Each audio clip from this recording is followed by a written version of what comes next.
Buenas tardes, amigos telespectadores. Bienvenidos en esta lluviosa tarde de 3 de abril de 2014 al programa número 25 del Lobo Estepario. Hoy vamos a tratar una temática que seguramente no la han visto lucirse mucho por los medios de comunicación. Yo creo que en base a dos razones principales. Una de ellas es que no existen demasiados profesionales en España que la puedan dominar. Y la segunda razón es el típico enfrentamiento que personas interesadas, lobbies, grupos de poder están siempre intentando mantener, que es un enfrentamiento entre lo llaman ellos medicina oficial y medicinas alternativas, mal llamadas alternativas porque no son alternativas. Son medicinas tradicionales, medicinas que vienen de tiempo atrás, de la tradición, de las tribus, de las poblaciones, de la gente, Y es un enfrentamiento que evidentemente nosotros consideramos que no se debería seguir manteniendo. Ya le decimos que son siempre intereses económicos o de estatus o de poder. Esos intereses generalmente se diluyen cuando esas otras medicinas pasan a formar parte de una cátedra universitaria. Entonces ya de repente pasan a tener una licenciatura, una diplomatura, un máster y entonces ya parece que son ya oficiales y ya están bendecidas, ¿no? Por eso hemos traído hoy a nuestro programa, tenemos con nosotros a un experto, un especialista, no le gusta que le llamemos experto, pero lo es, un especialista en la medicina tradicional china, también llamada medicina china o medicina oriental tradicional. Es Luis San Juan. Buenas tardes, Luis. Hola, buenas tardes. Bienvenido. Encantado. Luis San Juan, que es turolense de la cosecha del 64, técnico superior en medicina tradicional china y tiene innumerables titulaciones en estas temáticas y experiencia profesional que avala todos sus conocimientos, evidentemente. No la vamos a nombrar aquí para no alargarnos, sino que lo que queremos es que entre en materia y empiece a contarnos un poco, pues eso, ¿qué es eso de la medicina tradicional china, Luis? Sí, bueno, la medicina tradicional china, todo el mundo sabe que es una medicina muy antigua, ¿no? El primer libro que se conoce es el libro del Emperador Amarillo, en torno a 2600 años antes de nuestra era, el Huang Di Neijing, pero que se recogen solo textos escritos a partir de entre el 300 y el 230 antes de nuestra era. A partir de ese momento se desarrollan numerables manuales y libros que tratan sobre la medicina china y que explican el comportamiento del humano y de la persona en relación a la enfermedad. Porque esta medicina no tiene un componente exclusivamente orgánico y sintomático, sino que el objetivo de la medicina es establecer una relación con la naturaleza. Hace tantos años, realmente ellos no tenían el conocimiento del conocimiento de la fisiología ni el conocimiento de los órganos para llegar a las conclusiones que hoy en día se llevan. De esta manera se estableció una relación del ser humano con el medio que lo rodea y estableció desde la creación del ser humano, desde la unión de lo que se denomina la energía ancestral junto con la energía tierra, y de ahí nace la vida. Desde ahí llegan a una explicación de todo el comportamiento humano y se llega a la conclusión de la explicación de lo que hoy conocemos como una medicina holística, una medicina que no tiene exclusivamente que ver con el ser humano, ni con sus órganos, sino en su relación con su energía, con su entorno, y una explicación dentro de todo un ambiente social y de toda una relación con la naturaleza. Entonces, a partir de ese momento, pues, se desarrollan distintas técnicas. La técnica más conocida es la acupuntura, y es un error porque la técnica más antigua es la moxibustión, en la que se explica, porque tampoco se tiene un conocimiento exacto de cómo nace, es que una persona enferma al lado de una hoguera pues le debió saltar una brasa o le debió caer una pequeña brasa encendida y la patología que padecía en ese momento se solucionó. Es a partir de ese momento que empiezan a desarrollar, mediante la observación detallada del ser humano y aplicar brasas en distintas partes de nuestro cuerpo, empiezan a estudiar las enfermedades. Recordemos que para tener conocimiento de la medicina occidental, pues recordamos que en el incendio de la Biblioteca de Alejandría se pierden todos los manuscritos de la medicina occidental. Paracelso hace un intento de explicar una medicina holística, pero ya en el siglo XVI, siglo XVI-XVII. Entonces, la diferencia cronológica en el tiempo con el tipo de la medicina china. Y esto no quiere decir que nosotros no tengamos una medicina tradicional, sino que ellos la han conservado, permanecen los manuscritos, todavía hoy se pueden comprar en las librerías el Su Wen, el Lin Shu, numerosos manuales que el estudio de las enfermedades del frío y del calor, etcétera, etcétera, y se estudian los clásicos. Entonces, todo ese estudio y todo ese desarrollo de la medicina desde ese concepto holístico les capacita para tratar sobre todo la enfermedad crónica, la enfermedad que dura en el tiempo, porque no olvidemos que nuestra medicina está desarrollada a partir de la Primera y Segunda Guerra Mundial. Entonces, tenemos una medicina occidental que es fantástica en el tema de cirugía y reparación, pero se pierde ligeramente a la hora de tratar la enfermedad crónica. Claro, pensemos que antiguamente en China a los médicos, por cada paciente que se les moría, le colocaban un farolillo rojo en la puerta. Entonces, curiosamente, pues claro, aquellos médicos que tenían menos farolillos rojos eran los mejores médicos y los que más gente acudía a la consulta.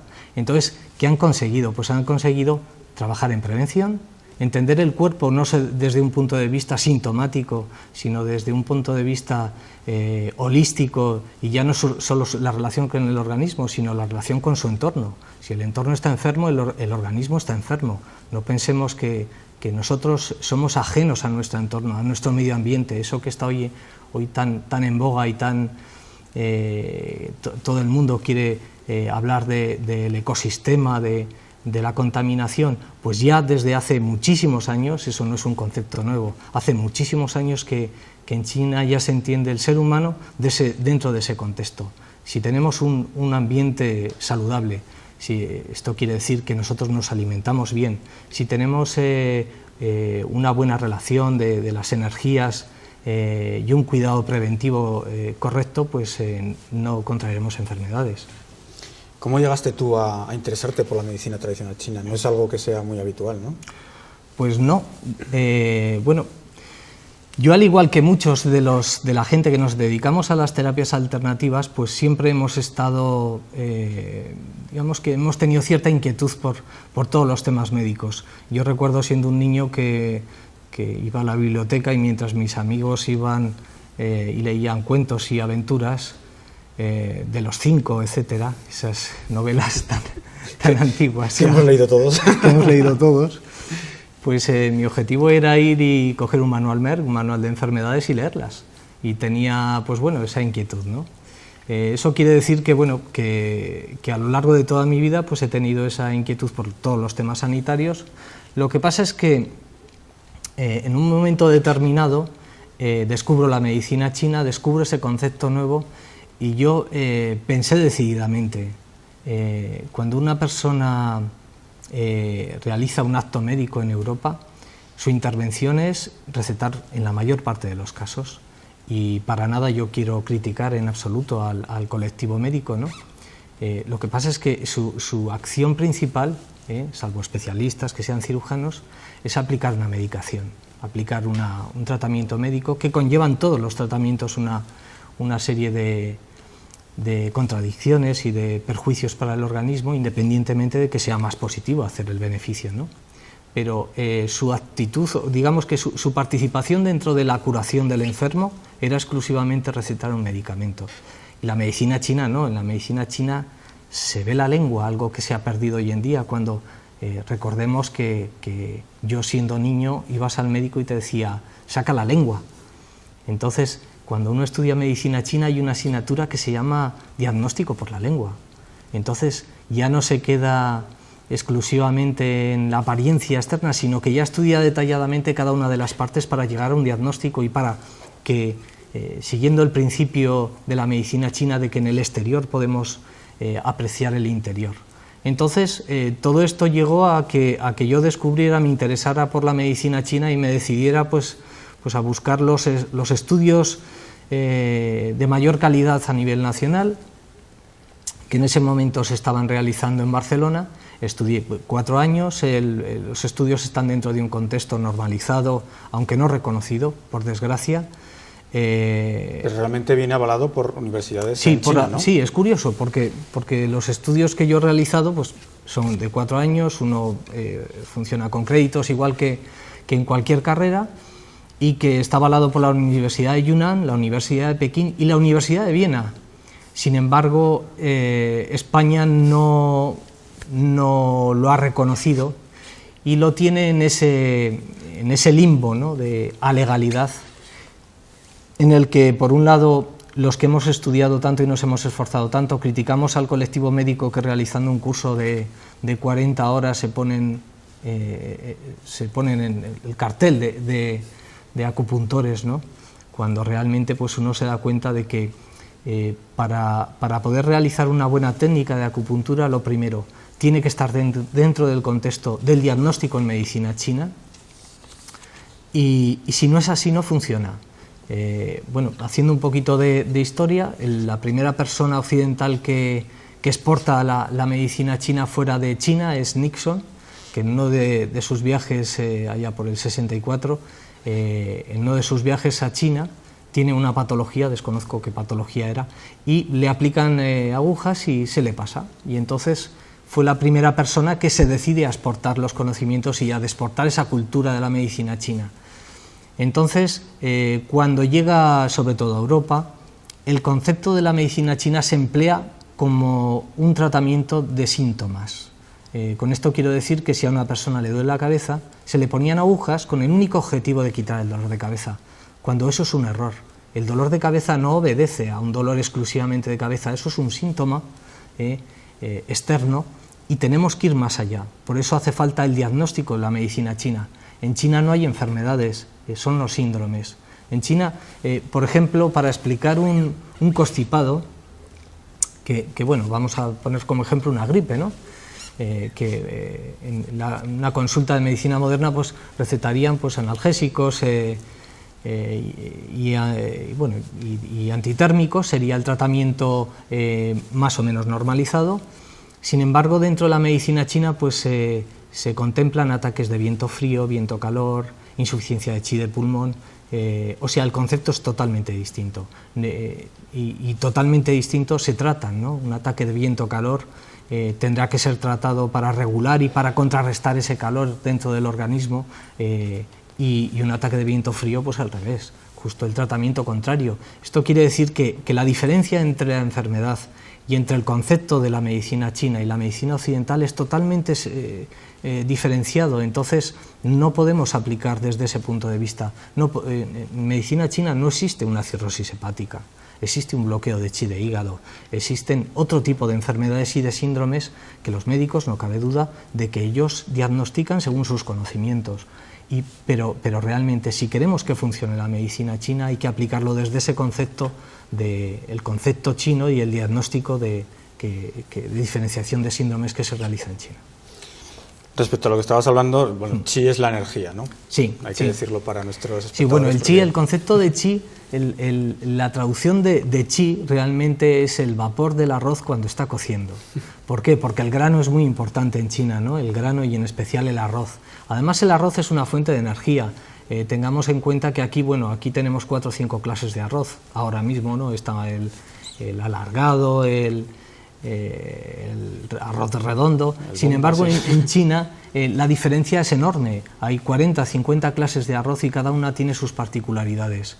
El arroz ha sido muy importante para ellos, de tal forma que hasta a la energía del organismo se le denomina chi. Y cuando hablamos de chi, ¿estamos hablando de organismo vivo? No, no es correcto. Todas las cosas tienen su chi. Todas las cosas que existen tienen su chi, la tierra tiene el chi, las piedras tienen su chi, y su armonía, y digamos que su energía será la que deba de estar en armonía dentro de un entorno. Y no cabe duda de que el ser humano tiene una energía que circula por unos canales, que son los meridianos, unos canales que recordemos que allá por el año 400 de nuestra era se conocían ya 280 puntos de los 360 que se conocen ahora, que su conocimiento ya era muy antiguo, ¿no? Y realmente todo este conocimiento llega a Europa y nos dicen los médicos que esto es como aquel que dice magia, ¿no?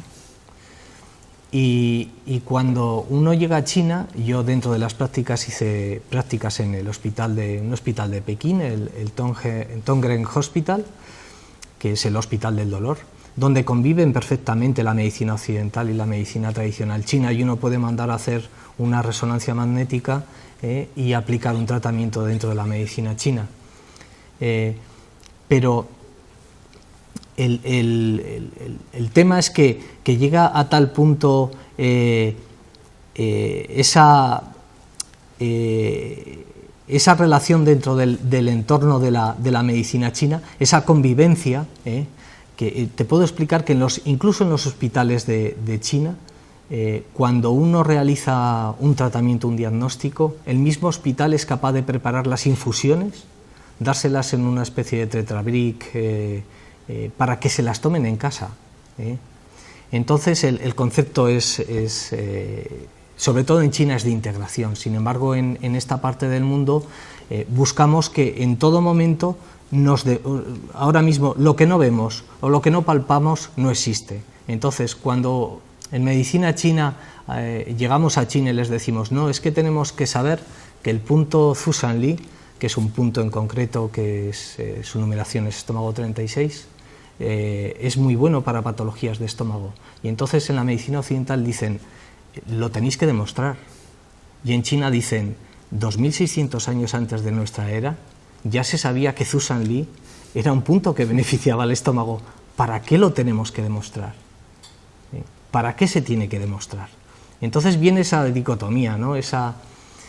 esa contraposición de que no entendemos, de que ellos dan por hecho el funcionamiento de los puntos, la sinergia entre ellos, el tratamiento con plantas, el tratamiento de la tuina, el tratamiento con ventosas. Todos son herramientas terapéuticas dentro de la medicina china en el que no hacen falta tantos informes. Independientemente, es curioso porque por la presión europea no cabe duda de que se han realizado muchos informes. Yo pertenecía a un grupo de 100 expertos a nivel nacional, que es Expertin, es un grupo que estudiábamos las enfermedades y hacíamos un análisis a triple ciego para demostrar la eficacia de las terapias. Y a pesar de eso no se divulgan en las revistas de medicina. Es una cosa que es curiosa, ¿no? Porque cuando uno coge una revista de medicina china, pues ve cantidad de estadísticas, de combinación de puntos, de aplicación de hierbas, etcétera, en el que demuestran sobradamente la eficacia. Sin embargo, a Europa no llegan, no sé por qué. Realmente es claro y patente que existe un reduccionismo. El racionalismo trajo a Occidente, ¿no?, ese reduccionismo y el mecanicismo, ¿no? Y realmente nos tratan un poco como a máquinas, ¿no? Entonces te duelen los huesos, necesitas engrase y ya está, no van al origen, ¿no? Tratan el síntoma un poco también. Sí, doy una explicación en relación con nuestro concepto religioso, ¿no? Y es que estamos en un entorno de una religión monoteísta, en el que se busca una sinergia dentro de los conocimientos, dentro del conocimiento del cuerpo humano, y se establece una sinergia y siempre buscamos cuál es el órgano rector del cuerpo, ¿no? Entonces eso pasa solo en Europa. Cuando a alguien le preguntas cuál es el órgano más importante del cuerpo humano, y te dirán, el 90% te dirán el cerebro y un 10% que son los apasionados el corazón.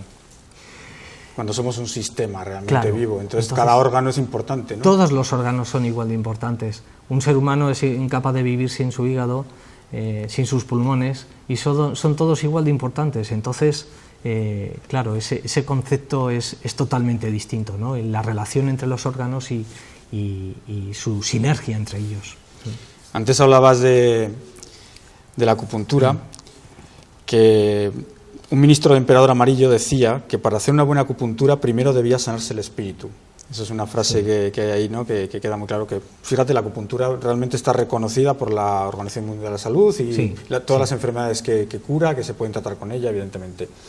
Y también cuando hablábamos de la medicina holística, hay otra frase de Osler que dice, no me digas qué tipo de enfermedad tiene el paciente, sino qué tipo de paciente tiene la enfermedad. Es muy curioso también, ¿no?, esa forma de encarar. Sí, claro, el concepto del ser humano y la importancia del psiquis y la fisiología, ¿no? No se conciben enfermedades mentales sin tener en cuenta los órganos, ni se conciben las enfermedades fisiológicas sin tener en cuenta la mente. Es muy importante que esa relación tenga su perfecto equilibrio, porque si no existe su equilibrio automáticamente sobreviene la enfermedad. Paracelso ya establecía dentro de sus 7 reglas, una de las reglas decía que era bueno que a lo largo del día nos sentáramos en paz y no pensáramos en nada durante 1 hora. Eso hoy en día se llama relajación, se llama zen, y hoy en día parece que hemos descubierto el ombligo del mundo, cuando realmente estamos hablando de que en Europa, esto ya se hablaba sobre el 1600, y bueno, en China a lo largo de toda la historia. Vamos a tener en cuenta que en China el ser humano tiene 3 fuentes importantes de salud y de energía. Una es los riñones, donde se aloja el chi que heredamos la energía que heredamos de nuestros ancestros, y lo que hoy en día podríamos, el símil sería el código genético, pero ellos ya establecían de que nosotros teníamos una herencia que era la que nos daban nuestros padres, y esa energía se consumía. Otro chi, que es el respirar, el aire. Perdona, cuando dices que se consumía, quiere decir que puede llegar a extinguirse esa energía. Sí, la energía de... Podemos llegar a acabarla, consumirla completamente. No cabe duda de que el estrés, de que la vida que llevamos hoy en día consume nuestro chi.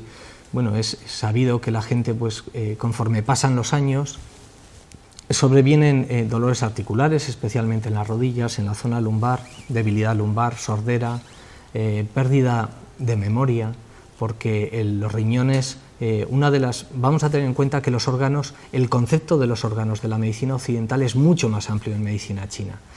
Por ejemplo, los riñones regulan los huesos, regulan, por ejemplo, el mar de médula, que se le llama al cerebro, ¿no? Y se dice que conforme pasan los años y consumes esa energía heredada, vas a consumir tu energía y sobreviene el Alzheimer, sobreviene la demencia senil, porque ese mar de médula se debilita. Entonces tenemos que conservar ese chi de riñón. La segunda fuente es el chi que proviene del aire, y es ahora que nos damos cuenta de que, por ejemplo, pues en Pilates, sin ir más lejos, la importancia de la respiración, y más cuando una persona está deprimida y dice, no, mi sensación es de que tengo el pecho encogido. Esto será muy familiar para muchos de nuestros espectadores, porque es una sensación, es un síntoma muy común en aquellas personas que padecen depresión, ¿no? Y lo importante que es abrir el pecho y comenzar a respirar, porque es la segunda fuente de energía. Y la tercera, no cabe duda, es la alimentación. La importancia de la alimentación, de tomar una alimentación sana, que incluso hoy en día se está perdiendo en China. ¿Y en medicina china entonces también hay una forma correcta de alimentarse? Sí, es que en medicina china es un error pensar. Cuando hablamos de medicina china pensamos que el símil es la acupuntura, y eso es un gran error, porque en medicina china vamos a pensar que la acupuntura es una pequeña parte. Las herramientas terapéuticas son muy variadas. Ya he dicho antes que la moxibustión se sigue empleando, se quema una hierba que es la Artemisa capillaris, es la hierba que se quema. La Artemisa ya era una hierba sagrada para los griegos. Entonces se ha descubierto que la brasa de la Artemisa capillaris tiene una longitud de onda similar a la del láser. Curiosamente los chinos no lo sabían, aplicaban la Artemisa y decían qué bien va, ¿no? Y solucionaban las patologías de reuma, etcétera, etcétera. Bueno, cantidad de usos la Artemisa. Pero vamos a pensar, por ejemplo, las ventosas. Las ventosas se siguen empleando en China. Aquí en Europa se han empleado las ventosas. Hace 50 años en las consultas de los médicos se empleaban las ventosas. Y esa técnica ha desaparecido. Ahí se siguen empleando las ventosas, se sigue empleando la tuina, que es un masaje con ligeras variaciones dentro de lo que nosotros conocemos como quiromasaje o osteopatía. Tiene ciertas variaciones la tuina. Se emplea auriculoterapia, que es el tratamiento por la oreja de una serie de puntos que hay en un mapa. Se emplea, no cabe, una de las partes más importantes, que es la alimentación y las hierbas. ¿Y por qué las hierbas? Sencillamente porque Mao Zedong llega a China, declara la república, y entonces allí no hay laboratorios. hasta que no se abre China, recientemente, no había laboratorios farmacéuticos. Ellos desarrollan su farmacopea, la desarrollan a partir de las hierbas, que es lo que habían conocido.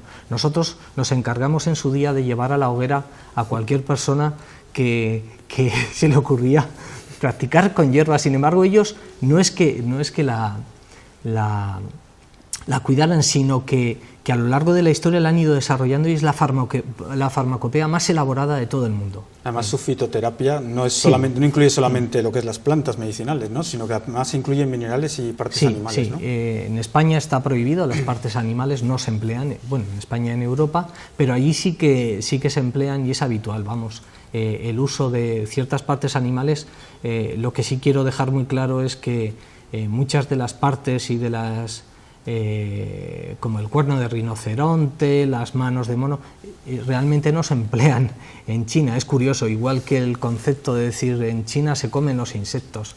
Bueno, pues hay un mercado en la que todos los guiris, y hablo de guiris como los turistas, vamos y consumimos ese tipo de alimentos porque es como un souvenir de consumo popular, pero uno cuando va a un restaurante pues tiene una comida y además una gran cocina en China.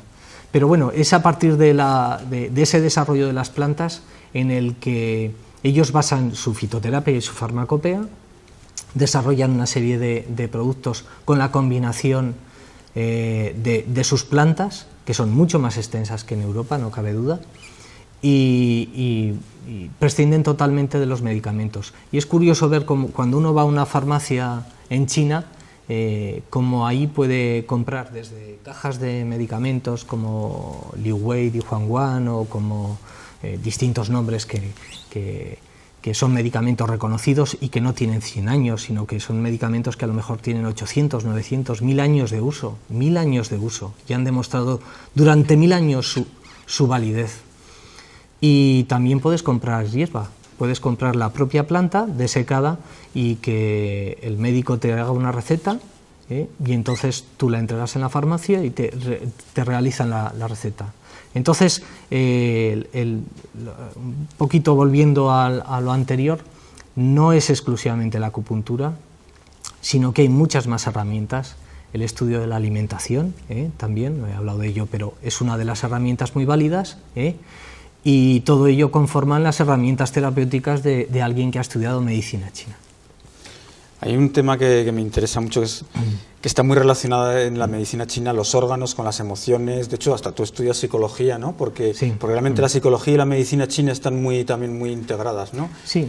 Entonces, hay unas cosas curiosas como el bazo páncreas, pues está relacionado con la preocupación, el pulmón con la tristeza. Muy bien, sí.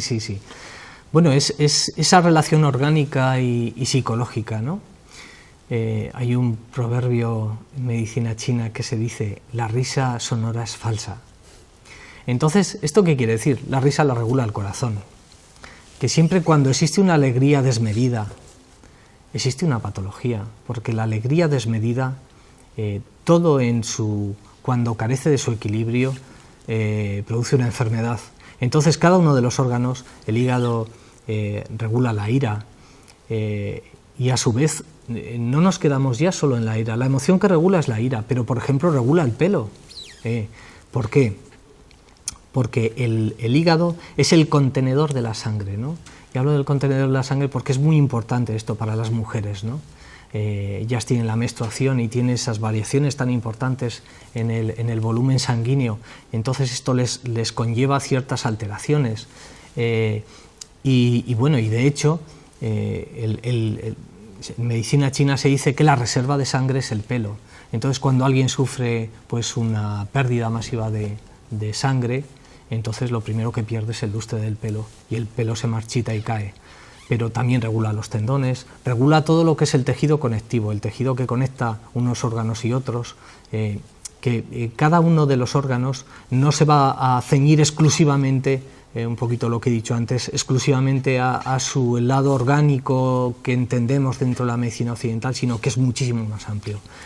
La emoción altera el órgano, pero el órgano alterado también altera la emoción. Esto quiere decir que una persona que se preocupa en exceso, una persona que está continuamente preocupándose va a alterar sus órganos y a su vez si una persona llora continuamente o si hay una emoción desmedida va a alterar el órgano y el órgano a su vez si está alterado va a alterar la emoción. Hay una duplicidad ahí, hay una retroalimentación entre un lado y otro.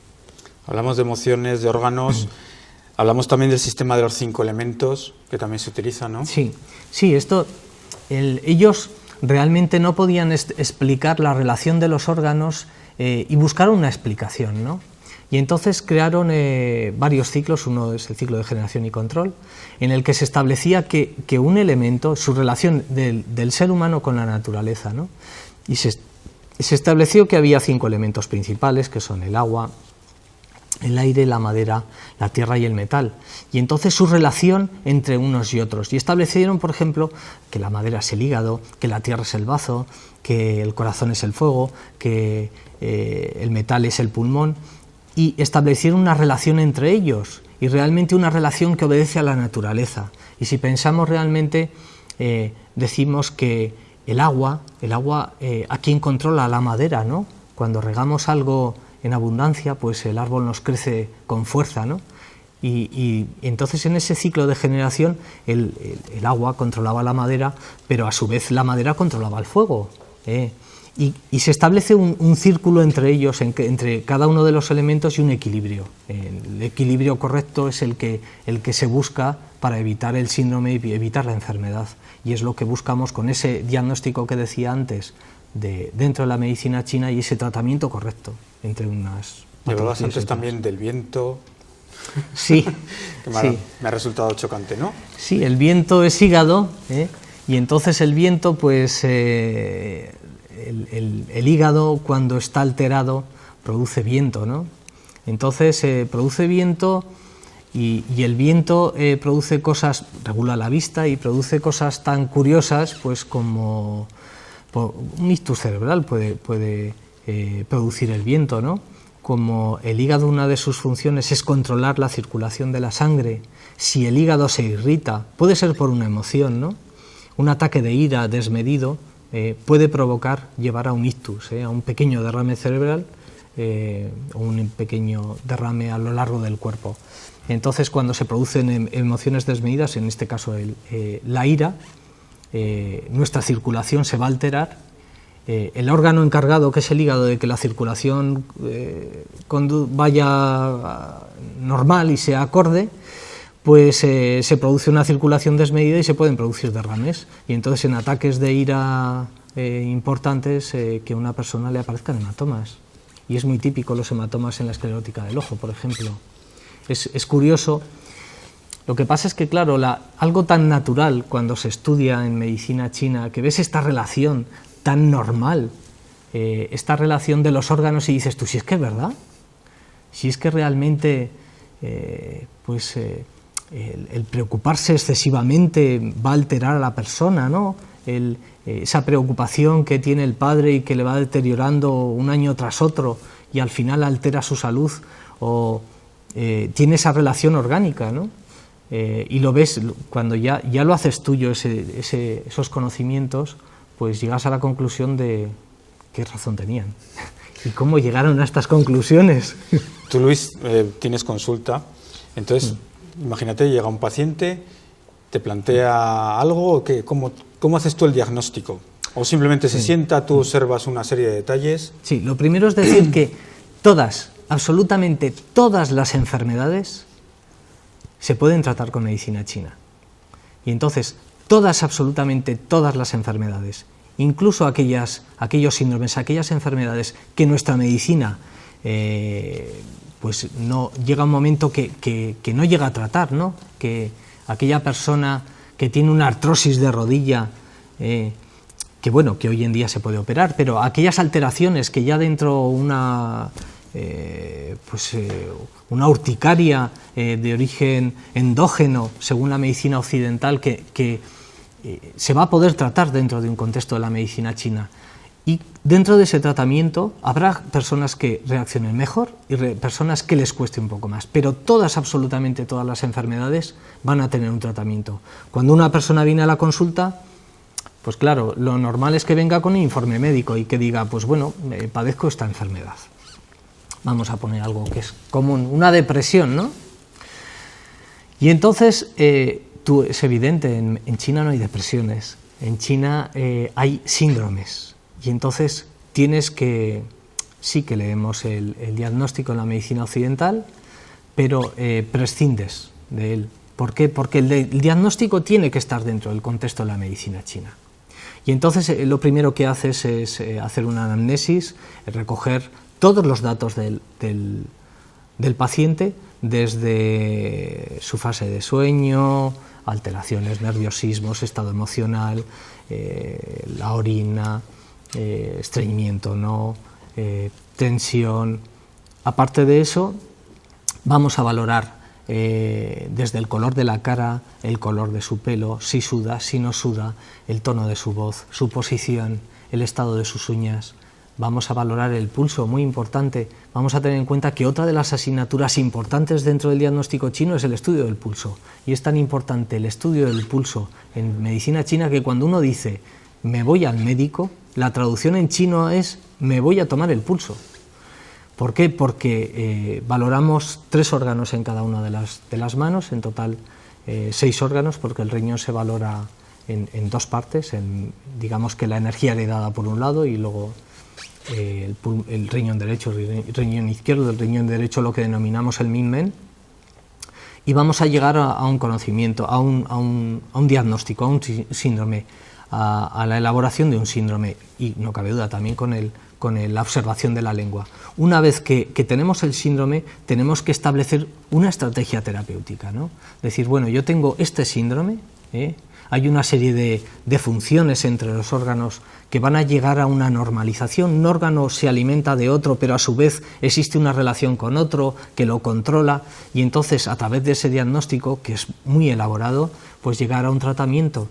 Pero es importante saber que en ocasiones pues sí que nos equivocamos y la estrategia terapéutica no es la correcta. Entonces, si uno ve que la enfermedad no mejora, el síndrome no mejora, pues automáticamente hay que cambiar la estrategia terapéutica hasta que encuentra ese camino que hacia la normalización, que siempre la realiza el paciente. Los terapeutas, ningún terapeuta curamos, el que se cura es el paciente. Nosotros eliminamos bloqueos. El médico de la medicina occidental reparará a lo sumo mediante la cirugía el daño hecho, pero el hueso que se cicatriza es el del paciente, no es a través de la aguja que le pone el cirujano, ni el síndrome se elimina a través de las hierbas que le podamos dar. Es el paciente el que se cura. Por eso hay pacientes que reaccionan muy bien y se curan antes, y otros que les cuesta más. Es así de sencillo y así de complicado. Y entonces en esos tratamientos que aplicáis, puede estar desde la acupuntura, la moxibustión, una fitoterapia, ¿no? Sí, bueno, de hecho es normal a cada que paciente va a irle aplicado un tratamiento diferenciado. Sí, es diferenciado y totalmente individual, o sea, no existe un tratamiento único. Vamos a tener en cuenta que son 386 puntos. La sinergia que existen entre los puntos da lugar a una serie de combinaciones infinitas. Además vamos a añadir otros tratamientos, como he dicho, la moxibustión, como he dicho, la alimentación, el estudio de la naturaleza de los alimentos, ¿no? Algo tan sencillo como establecer que una ensalada tiene una naturaleza fría y por eso la tomamos en verano, porque refresca, pero si alguien tiene dolor de tripas y presenta una lengua de color blanco, espeso, no tiene que tomar ensalada, porque si no va a agravar su patología. Entonces, la importancia de aplicar un tratamiento individualizado, porque no existen enfermedades, existen personas enfermas, y así lo tenemos que tratar. Y una persona pues vendrá con un síndrome y tendrá una alteración emocional, con una alteración psicológica, y la importancia de establecer un diagnóstico holístico de todo el cuerpo. Es muy común que a la consulta venga gente y diga, es que me duele el hombro. Y yo lo primero que digo es, yo no te puedo curar el hombro, si no curo el resto. O sea, el que se cura es el paciente, pero el objetivo es que el paciente encuentre su armonía y su equilibrio en su totalidad, porque a veces el hombro se desata una dolencia del músculo que se llama el elevador de la escápula por la tensión. Lo primero que hacemos cuando estamos irritados es elevar los hombros, y eso a lo largo del día, al final, el elevador de la escápula nos está diciendo: oye, que me duele. No se trata de estirar y de relajar el elevador de la escápula, se trata de eliminar la tensión, si no, jamás podremos solucionar la patología de base. Muy bien, Luis, ha sido un placer contar contigo para eso, llevarnos un poco de luz a este tema que todos tenemos un poco desconocido. La verdad que la medicina china es un tema que no se trata mucho en los medios de comunicación y que está ahí para que podamos todos hacer uso de ella. Aquí tenemos un buen profesional, sí, un experto titulado en universidades chinas, Universidad de Viena, y además pues que tienes una experiencia profesional ya de muchos años. De bastantes años. Y bueno, espero que la gente, pues hoy en día el perfil de nuestro paciente es un perfil que viene, entre comillas, ¿no?, rebotado de la medicina occidental, en el que no le han dado la solución, que de un fármaco pasa a otro más fuerte, y que todo este sinfín de fármacos conllevan a una alteración orgánica total. Entonces buscan una solución. Y me gustaría que realmente pues se trataran ya incluso patologías agudas. Realmente puede convivir perfectamente la medicina occidental y la medicina oriental. No tiene por qué existir rivalidades. Realmente cuando existe una rotura, cuando existe la fractura de un hueso, algo tan sencillo como la fractura de un hueso, ¿por qué tenemos que inmovilizar durante 45 días sin realizar ninguna alteración, ninguna acción sobre esa musculatura, sobre ese órgano alterado, cuando realmente un pequeño masaje, una pequeña movilidad sin carga va a mejorar que no haya adherencias, que fluya la sangre y que se reparen más antes los tejidos, ¿no? Entonces, bueno, para esto Cataluña es ejemplar, ¿no? Cuando yo estudié, pues se realizaban prácticas en el centro UNCAP, en un centro de asistencia primaria, y se trataba pues a drogadictos, y incluso en el hospital de Vallebrón existe una compañera que colabora en los tratamientos oncológicos, sobre todo con tratamientos de quimio para minificar el perjuicio que causa este tipo de terapias. Reitero las gracias, el agradecimiento, Luis, un placer, la verdad.